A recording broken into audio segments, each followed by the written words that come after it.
Welcome to a new tutorial. In this tutorial I'm going to show you how to load data from SQL Server database to ComboBox in C# Windows Form application.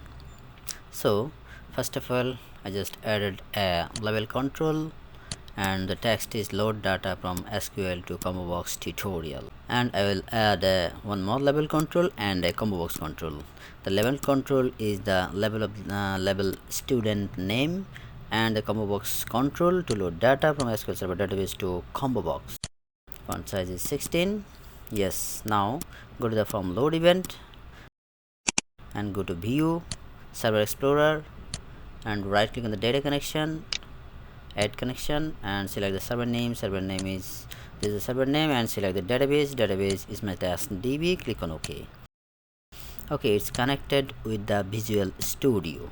Now let's check the records in the database table. Student info tab. Yes, these are the records, and you can see a student name. I will load data student name in the ComboBox. Now add SQL connection out of load event. SQL connection command equal to new SQL connection. Add namespace in system.data.sql client. Okay, it's added system.data.sql clients. Now I'm gonna put connection string to get connection string. Right click on the database in the server explorer and click on property.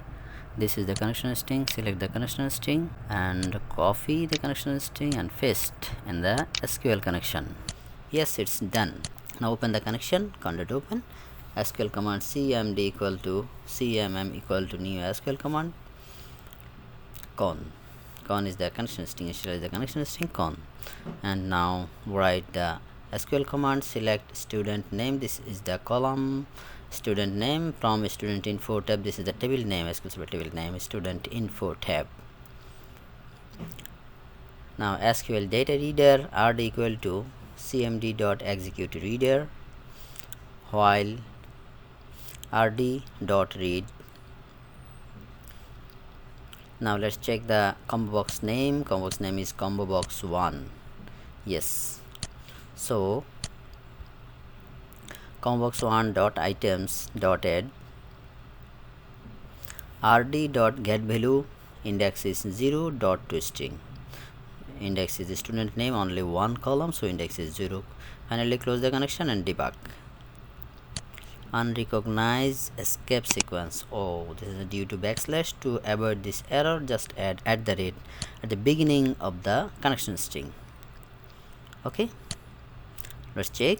Yes, it's done. Now it's displaying the student name from the SQL Server database to ComboBox. Hope you understand it well. Let's check. Yes, this see that John, Christina, Salman is same as the database table column name. Now I'm gonna adding one more column. The column is student ID. So student ID is index 0, so it's displaying student ID. Now student name is index in the selection. So see that student ID is 0 index, student 1 is 1 index. So if I put 1 in the index get value, it's displaying the student name. Okay, thanks for watching this tutorial.